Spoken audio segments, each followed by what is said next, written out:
So, Brett, thanks for joining us. I think very honored to have you here because you're someone that's redefined a category.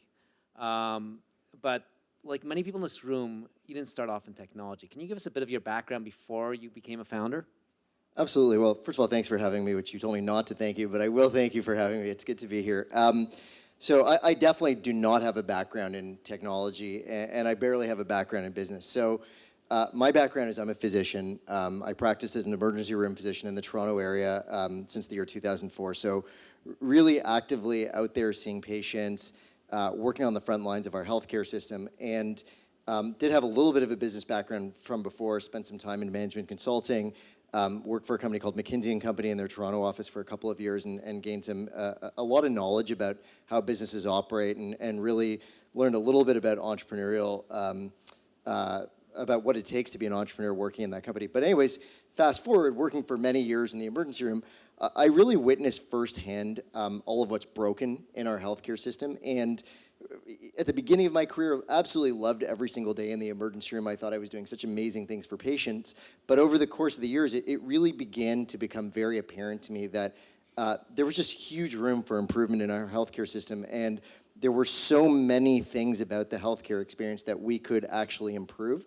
And it became very clear that technology might be the vehicle for that. And one of the big motivating things for me was I got really fed up going to the emergency room and seeing people waiting 8 hours for 4 minutes of my time. And most of the time when people were coming into the emergency room to see me, it wasn't for major problems that I needed to do invasive procedures or examinations for.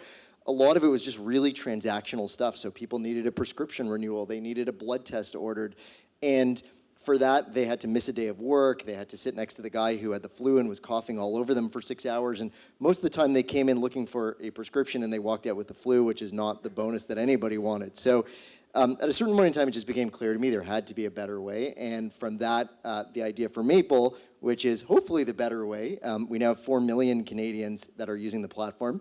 So I was hoping to see more arms up in this room, but I'm glad it wasn't zero. We have 4 million Canadians, and we're really excited about the impact that we're making. So you had this insight that there got to be a better way than coming to the waiting room or emergency room to get problems solved. So what was your next step? Like, how do you know there'd be doctors? Because everyone says there's not enough doctors in the system. You're not a technologist or programmer. So how do you go from seeing a problem to starting a company? So I'm going to correct you on one thing that you said. So as I mentioned, horrible problem with meeting patients' needs. We have the longest wait times in the developed world here in Canada for healthcare. So huge problem to solve. And I think that the big misstatement that everybody makes, the wrong assumption that everybody makes in Canada about why our wait times are so poor and why our access is so poor is that we don't have enough doctors. And that was something that just didn't jive with my lived experience. As an emergency room doctor, I was working what was considered a full-time set of shifts for an emerge doctor, which was 16 shifts a month, and I had 15 days off every single month. And that was a pretty good life. I mean, I worked really hard when I was in the emerge, but every other day I got to go to the gym and have lunch with friends and work out. And the only way that I could practice any more medicine was to pick up more shifts in the emergency room. And I was definitely burned out from the emerge, but I happily would have loved to see extra patients, but there was no way for me to do it. And so started researching to say, is this just me or is this other people in healthcare as well? And so in fact, when you look at Stats Canada numbers, less than 50% of Canadian doctors actually work fully or full-time. So the idea that was born when we started the company was, we actually need to figure out a way to tap into all that extra capacity of doctors that our current system isn't harnessing to meet all that unmet demand that's out there. And so the first step for me was thinking, well, I'm not going to do this on my own. I have a background in medicine, so I got really good subject matter expertise. I know what a medical encounter should look like, and I know what doctors are going to want, and I understand to some extent what patients are looking for. But I don't know technology.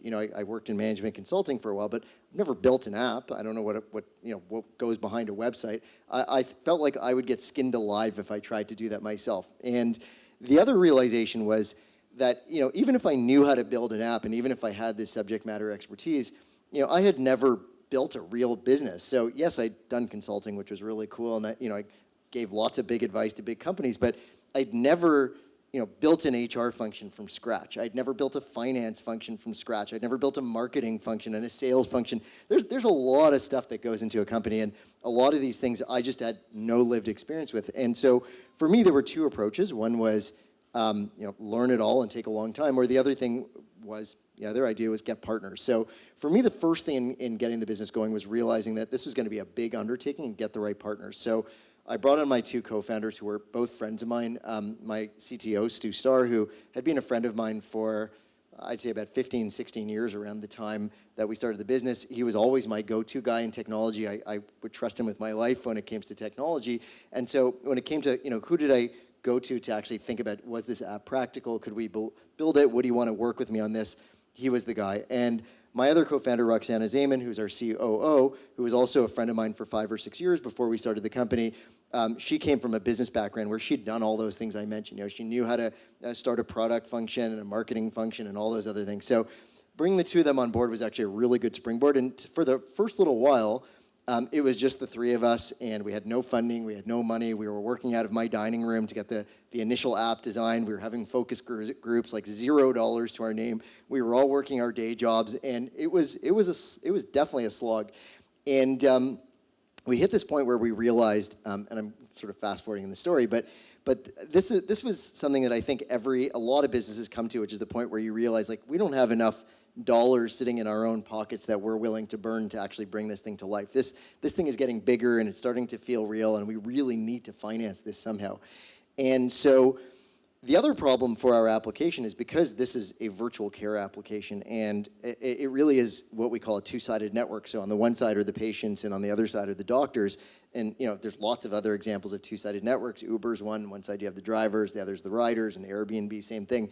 There's always a chicken and egg if you're building a two-sided network as your business. The chicken and egg is, if you have customers but no supply, your customers will very quickly leave you because you can't meet their needs.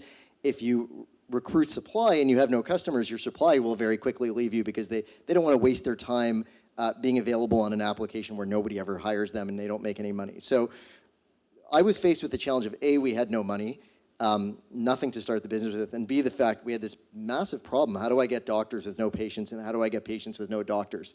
So we actually solved both problems at once and killed two birds with one stone. And so what I did is I actually went out. One thing I realized that I brought to the table is I had a pretty big physician network, and a lot of them, to be honest, are pretty bad investors. So if you ever want to raise money, go out to your doctor network friends. You may find it to be an easy pathway. But I went out to all the doctors I knew, and what I said to the doctors, I said, hey, this is the business we're contemplating, and we're almost at the point of launch. We need some money to kick it over the line and get the app finished and go to market. And people are lining up to invest in this business.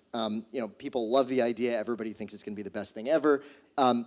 But what I've realized in building this business is, in order for the business to succeed, we have to have staffing. We have to have medical staffing. So what I've decided is, rather than let a bunch of random financial investors invest in this company, I'm holding positions on this first round of investment for my doctor friends.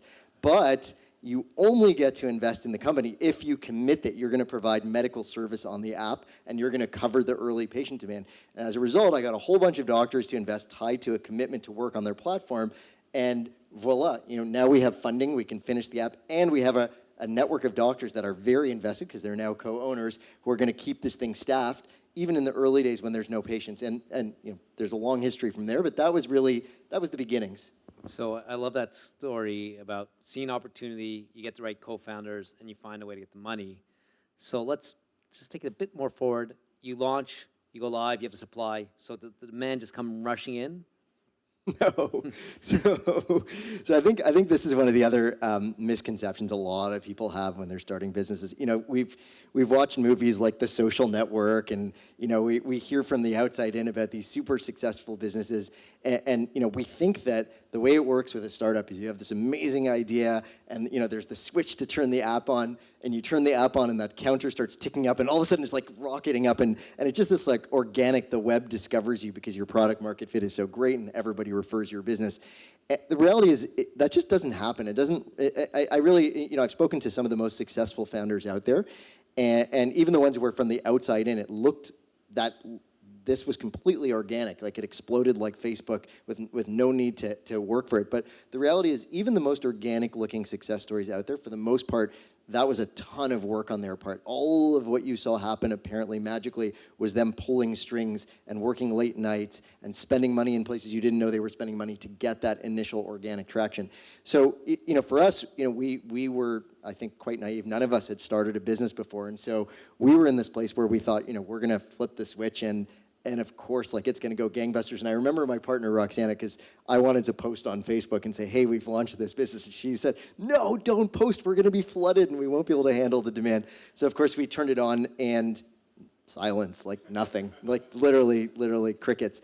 And so I think in our first month of operating the platform with the lights on, I think we got 2 customers in the entire first month. Like it was literally our network of doctors standing by starting to really rethink their investment. So quick question. 2 customers first month. How do you not go, oh shit, I gotta go do some extra work, or this is not gonna work? Like, how do you have the confidence to keep on going? Well, I think, there's a few things. So one, you have to have real faith in your product market fit. So you should never, I think, go out into a business where you don't really 1,000% believe that your service is filling a valuable need out there that is not available to be filled elsewhere. So even though we only got 2 customers, we knew the need was desperate. I was still working in the emergency room in those days. So in the early days of the company, I would be in the ER for my 4 shifts a week, and then I'd go to Maple afterwards or before. And every time I was in the ER, I would see people still desperate, and I would ask people in the emergency, would you use a service like ours? Had you known about it? And half the people were like, oh my God, I wish I knew about this service before I sat for 8 hours to see you. So it was very clear that the need was there. And so for us, what we realized was that, unlike what you see in movies where, instantly everybody knows about you and everybody's referring you, that just doesn't happen. Our problem wasn't product market fit, and where I think our reassurance came from was realizing what our problem was just that nobody could find us in a sea of busy internet and every other business trying to get attention. Nobody knew we were there, and even people that were desperate for medical attention, they just didn't know we were there. So we had to solve for how do we get people to know we're there at their time of need when they're feeling sick, so that they can come to us and we can solve that for them. So obviously, you've done something to solve some of it. You've gone from 2 calls a month to 4 million users. What were like the inflection points, or what was the insights that led to that traction or to that scale?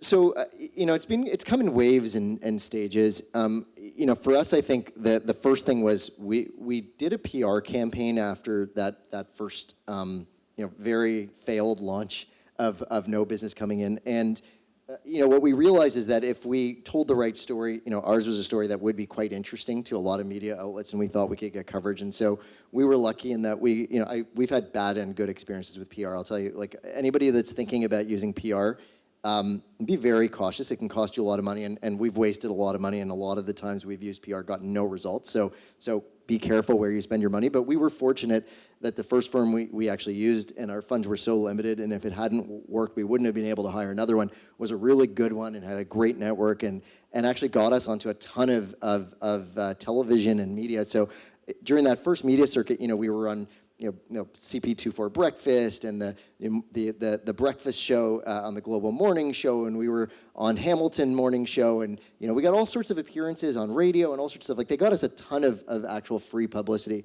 And so from there, all of a sudden, I remember we did the CP24 Breakfast, and I remember, from Drip, Drip, Drip, I remember after that segment, all of a sudden it just surged. And that was a temporary surge because TV doesn't have as many viewers as it used to at one time in history. And also, people forget about what they saw after. But all of that added up, and so we got an initial success. And I think for us, after that, it became a much more guided process. So, I think most people who are running digital businesses in the direct consumer space, we quickly learn how to gain customers through digital advertising. So, we're lucky enough to live in an era where there are easily accessible platforms like Google Ads and Facebook Ads. Now, you can also blow your brains out on these, so I'd recommend people be really careful with how you spend your money. But we started to learn how to use those platforms.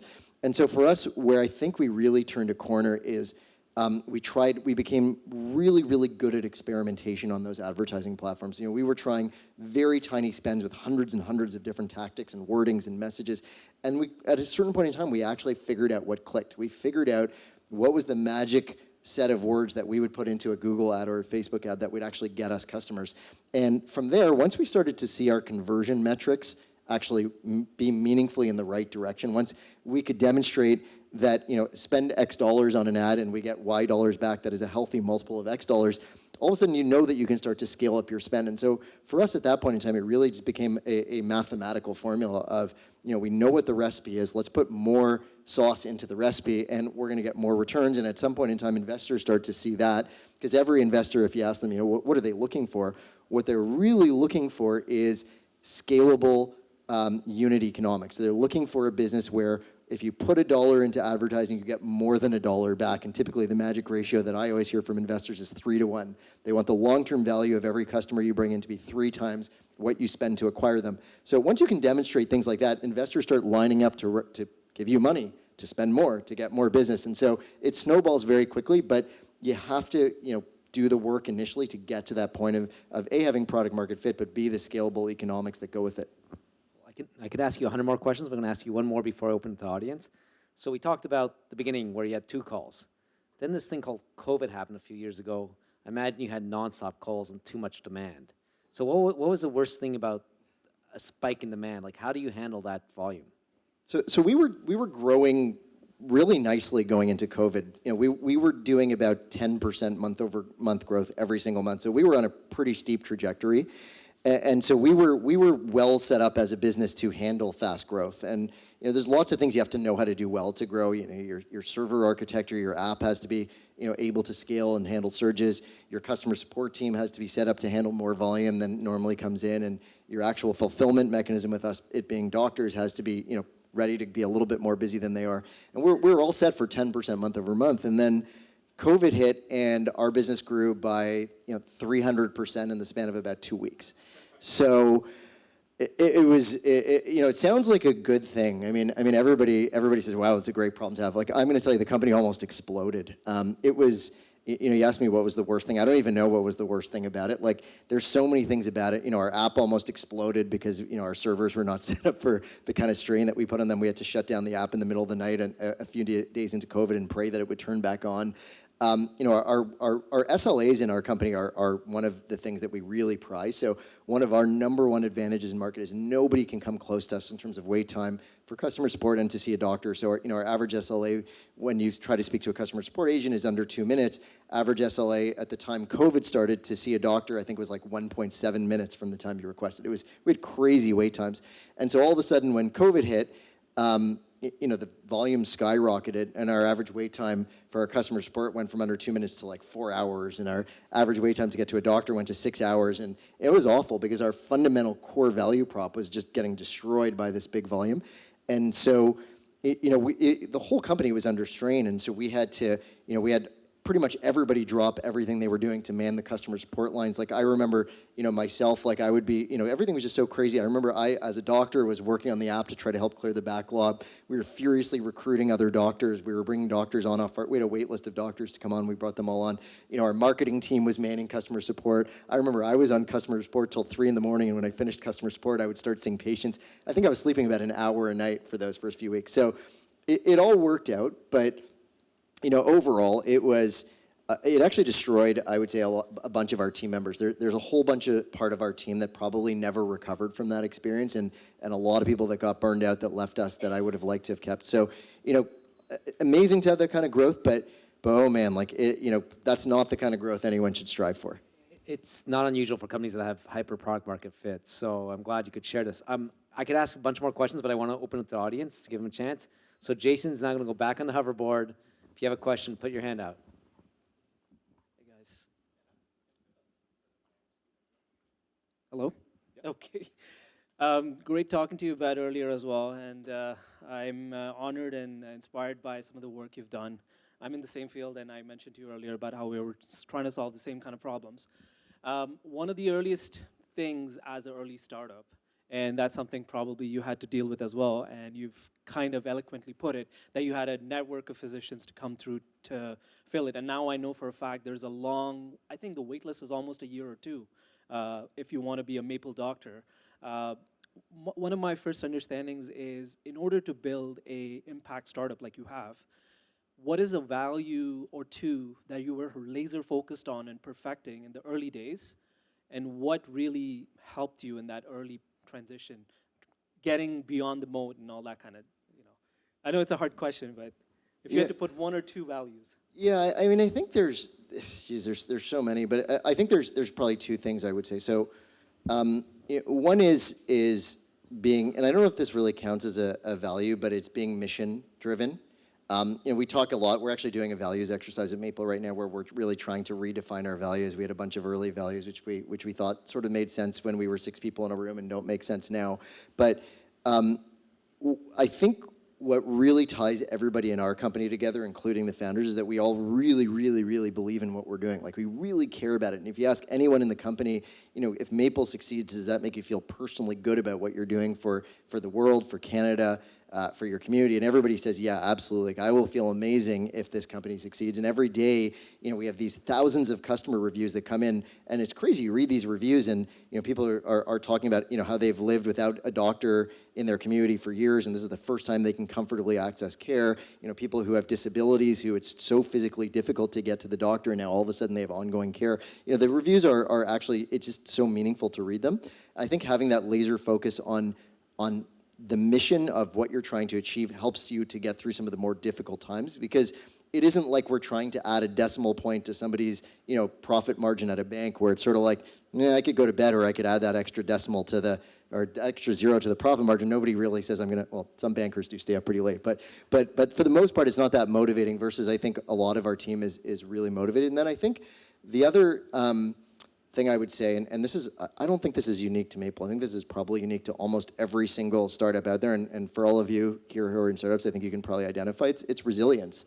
There's no startup out there, despite whatever you might think it looks like from the outside. There's no startup out there that is easy. That's obstacle free, where you didn't have any challenges, where you always thought it was going to work out. I mean, honestly, I would say every 6 months since our inception as a business, I doubted whether we would make it. And even to this day, I mean, it's crazy how much bigger we've gotten and how well we're doing. But I still, there are many days where we had the federal government making an announcement about us not that long ago about how they wanted to shut us down. I actually had one politician in a back office meeting say to me, "We in the government view Maple as a problem to be solved." Which is just, it's unbelievable to deal with that at this stage. But the point is, it's all about resilience. It's all about not letting those bad days and those challenges that you face make you give up. And I think probably most of you in this room, because you're here, most of you have this. And I think, everybody in our team really has this. And I think that was one of the big differences between success and failure. Last question. Hey, this is Esther. You just kind of invoke this question when you're saying about your passion and how great this product is and what the problem it solves and resiliency and how the government folks, some of them might not see the value in it. My question to you would be, what's next? Like, what are you looking to see Maple to look like in 10, 15, 20 years? What's your vision? Where you want to go? How much time do we have? Give us the abbreviated version. I'll give you the shorter version. McKinsey, so what? Yeah, so I think there's two dimensions that we're going to grow along. So dimension one is the easy one, which is we want more people using our services. We want more usage to make a difference. So that means, right now we have 4 million people in Canada. It's 10% of Canada's population. I would like to have a lot more than 10% of the population using our application. I also would like to get out of Canada. We're actively looking at acquisitions, specifically right now in the United States. I would like to buy up a couple of businesses and get a 50-state presence in the United States, and that will add a lot more bodies to our customer base and eventually go to Europe and elsewhere around the world. So breadth of users is one dimension that we want to grow on. The other dimension, which to me is almost more important, is breadth of services. So right now, and I'm going to sound a little bit cliche because I think a lot of healthcare companies talk about this, but right now, if you look at our experience, we're really, really, really good at what's called reactive healthcare. So you as a patient know there's something wrong with you today. You woke up with a sore throat and you say, because I have a sore throat today, I need to see a doctor. Well, we're great at that. You log on to Maple, under 10 minutes later, you're speaking to a doctor, and you're at the pharmacy with your prescription 20 minutes after that, and that's amazing compared to the system out there where, if you're lucky, you see a doctor within 7 days or you wait 8 hours in the emergency room. So we're doing great, but what we're not good at all at Maple is like what happens between all those medical visits. So the average person in Canada sees the doctor about 6 times a year. Most of those averages are weighted towards your first year of life and your last year of life. So most people are actually, this kind of age range, most people are seeing a doctor a couple times a year. So we have 2 touch points with our patients each year, and we're totally reactive. How do we keep them healthy between that? And so, I'm not going to give away all of what our product suite is going to do, but the reality is that most people out there, including myself as a doctor, are doing an awful job of keeping themselves healthy. There's 1,000,001 things that are absolutely validated recommendations for the things that we should be doing. I'd ask the average person, like, do you even know when your next tetanus shot is due? And most people would say, I absolutely have no idea. Do you know when you're next supposed to get your blood pressure checked? No idea. So what we're trying to build, and this is, I'm going to finish in 2 seconds, but I almost sense the eyes coming at me. But what we're trying to build is actually a platform that between those reactive visits, we are going to predictably, based on who you are, what your gender is, what your age is, what your risk factors are, we're going to be able to tell you to say, these are based on all those risk factors unique to you. These are the things you should be doing to stay healthy. This is when you next need to get your blood sugar checked. This is when you should be getting your vaccine for this, or at least consider getting it, and so on and so forth. So the idea being, we know that it's very clear in healthcare that an ounce of prevention is worth a pound of cure. And so what I want to do is, right now all we've been doing is giving out ounces of cure. I want to give out lots and lots of ounces of prevention as well. So that's really the big goal for the next few years. If you learn something new, I want you to tweet it or post on LinkedIn, and this is your last chance to get a photo of Brett on the chair. So take your phone out. This is your last chance. It goes really well, pairs very nicely with your latest insights for Twitter, LinkedIn. All right, 10, 9, 8. Zoom in, 7, 6. Especially you. That's an old phone. 5, 4, 3. All right, Alex, you can say thank you. I was going to say, I have to all become patients of Maple. Can we get a round of applause for Brett? All right.